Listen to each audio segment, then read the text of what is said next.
Nos queda hablar de las vicisitudes, algunas de las que pasó el Santo Cáliz desde que está en Valencia. En el episodio anterior hablamos ya de momentos peligrosos para el Santo Cáliz, que superó.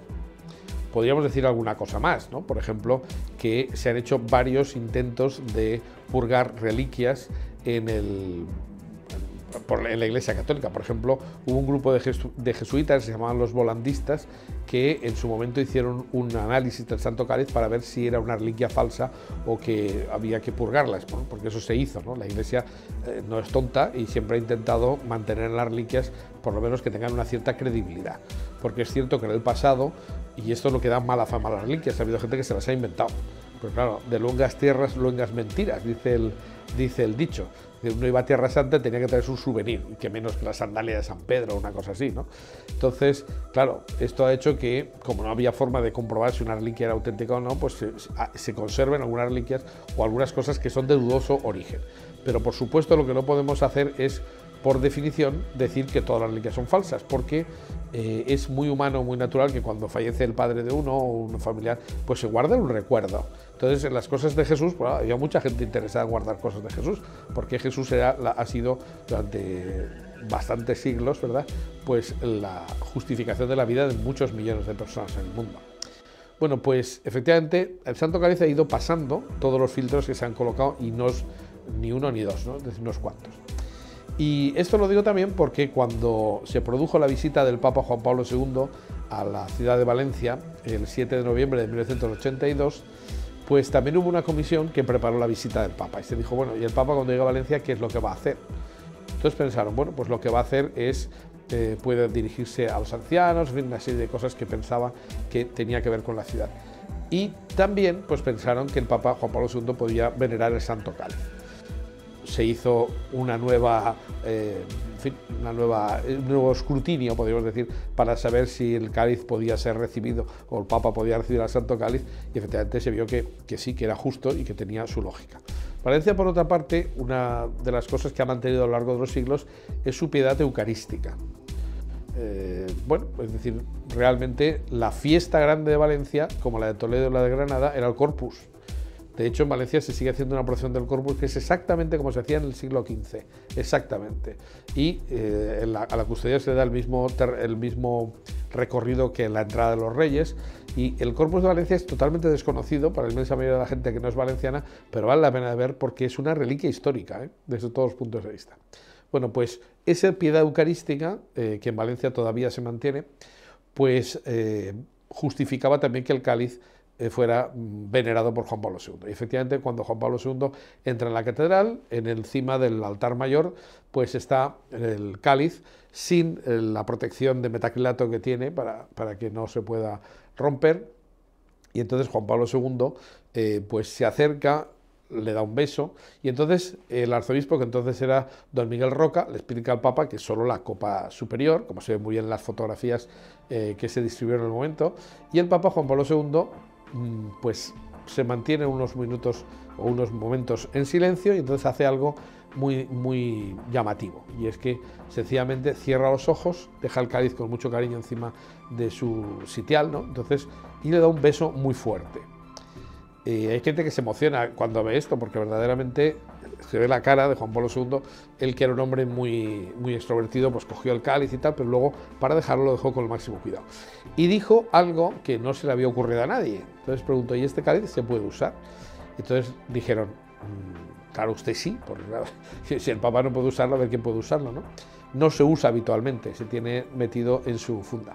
Por cierto, que una cosa que es una anécdota, pero que vale la pena que contemos aquí, es que en 1744 un canónigo que lo llevaba, esa es la razón de que esté en esa protección de metacrilato, se le cayó y se partió. El cáliz está, como es una piedra dura, pues se partió limpiamente en dos partes, ¿no? Entonces, ha tenido que unirse con una especie de pegamento, pero es interesante saber que este pobre hombre se murió a los 15 días, es decir, cogió una depresión tan gorda que pensó, he roto el Santo Cáliz, y se sintió tan culpable que el hombre murió, ¿no? Esto a veces hace que cuando se le menciona al canónigo celador del Santo Cáliz de hacer alguna prueba sobre el Santo Cáliz, dice con mucho humor, yo no quiero ser el segundo canónigo que muera, ¿no? Entonces, claro, siempre se le trata con el máximo cuidado y se intenta por todos los medios que esté lo más protegido posible. Pero claro, el Papa merecía pues ¿puede usarse? Pues claro, el Papa Juan Pablo II sí. Y entonces tenemos la maravillosa circunstancia de que Juan Pablo II celebró con el Santo Cáliz, y en una misa multitudinaria donde se ordenaron un montón de sacerdotes. Desgraciadamente, pues como no estaba previsto en el protocolo, los periodistas que estaban cubriendo la noticia lo que fueron diciendo es que estaba usando un cáliz de Calixto III. ¡Ah, grave error! Y encima, pues no se dieron cuenta, no fueron capaces de reconocer el único cáliz con asas del mundo, porque los cálices no tienen asas. Pero en fin, eso fue una metedura de pata. Pero claro, fue porque no estaba previsto. Y luego, otra cosa que fue una verdadera lástima es que a Juan Pablo II le pusieron la plegaria eucarística 3, porque era 3 minutos más corta en vez de ponerle el canon romano, que era lo que tenía que haber puesto, ¿no?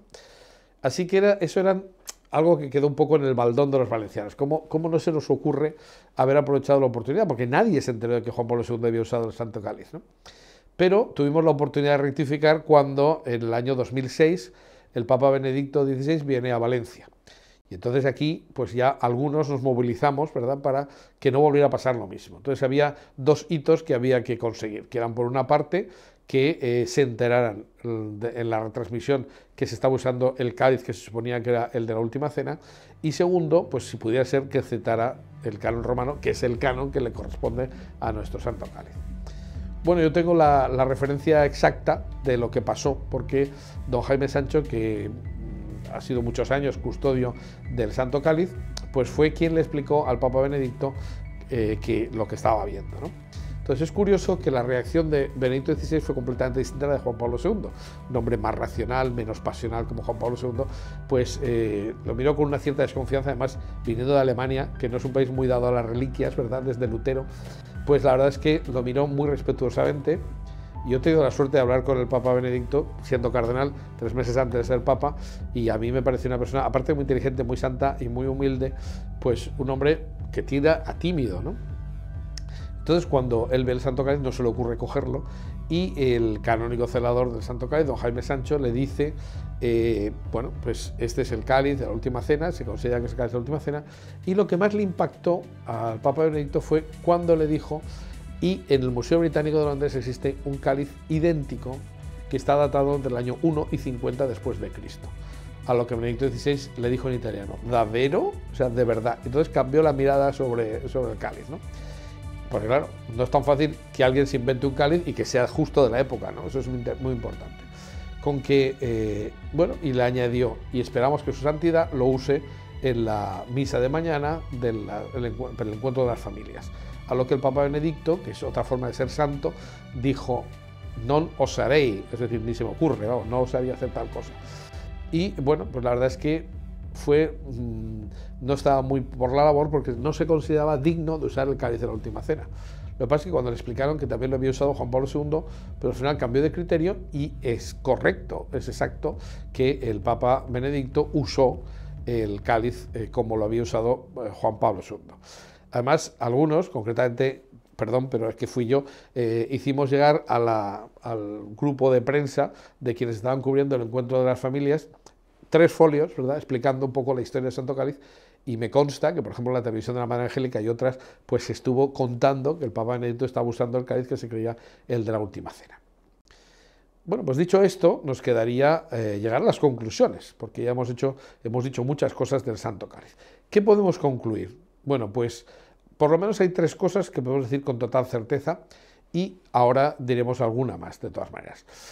Primero, pues que está claro que el cáliz que originó las leyendas medievales sobre la búsqueda del Grial, lo que hizo que todo el mundo conociera en Europa que se buscaba o que existía el Grial, fue precisamente en nuestro Santo Cáliz, que era el que estaba en San Juan de la Peña y hoy es el que está en la Catedral de Valencia. O sea que eso no hay ninguna duda, se hacen referencias muy concretas, aquí es de piedra, que refulge, cambia de color, en fin, una serie de detalles que hemos citado algunos y algunos otros también.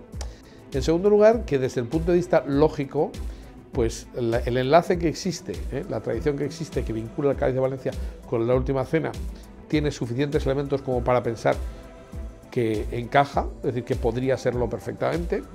Y por otra parte, se plantea la pregunta de siempre. Bueno, entonces, ¿puede haber algún otro? Desde el punto de vista arqueológico, son muy pocos los cálices antiguos que existen.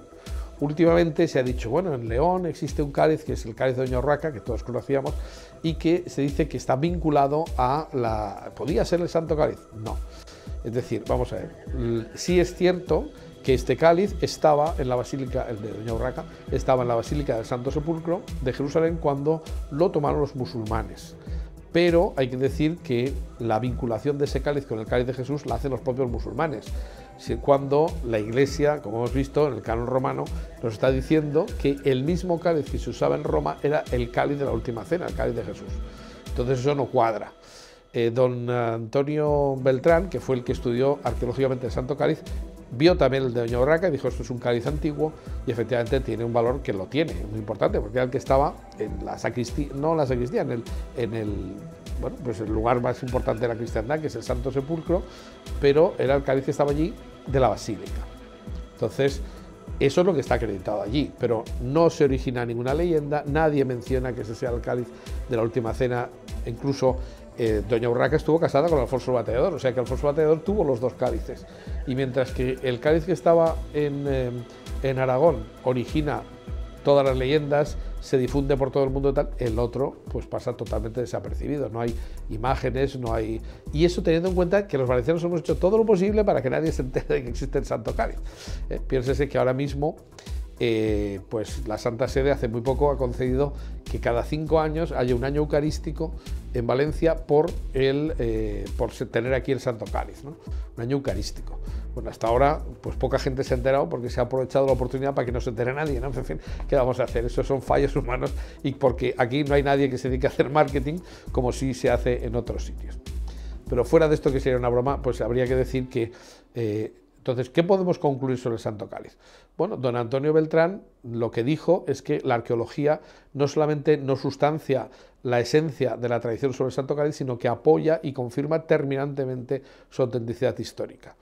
Yo lo tengo grabado diciendo que él ponía la mano al fuego de que el cáliz de Valencia pudo estar en la última cena, delante de Jesús. Dijo pudo, que es lo más que puede decir un científico, porque lógicamente no se puede asegurar una cosa con total certeza, a no ser que tengas referencias muy claras. Yo, que me dedico al derecho, sé muy bien que a veces pues se enjuicia a la gente y se dan sentencias que están basadas en la lógica y en la convicción moral, aunque no haya una prueba absolutamente irrefutable. Eso es lo normal, lo que pasa. Nosotros funcionamos, nos creemos por fe las noticias del diario, pues evidentemente la fe humana es una cosa que existe. ¿Hay que creer el Santo Cáliz desde el punto de vista de la fe? No. Es decir, lo que sí podemos decir es que no hay nada que se oponga al Santo Cáliz. Y además que nuestro Santo Cáliz tiene muchos puntos a favor. Se ha estudiado relativamente poco, pero estamos ahora en un momento en el que hay en marcha diversas investigaciones que pueden hacer que esto se vaya completando. Y por lo que sé, la verdad es que vamos por el buen camino. Es decir, se ha suscitado un interés y ese interés puede hacer que se llegue mucho más lejos en las pruebas y en las convicciones que se tienen sobre el Santo Cáliz. Yo, como conclusión personal, diría que si el Santo Grial está en algún sitio, tendría que ser el de Valencia.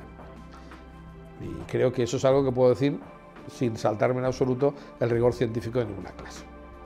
Y yo normalmente, pues cuando doy una conferencia termino aquí, pero una vez hubo un niño, que son los que hacen las mejores preguntas, que me ha obligado a modificar el final, ¿no? Porque un niño me dijo, y entonces, si el Cáliz de Valencia es el de las leyendas, ¿eso quiere decir que resucita muertos?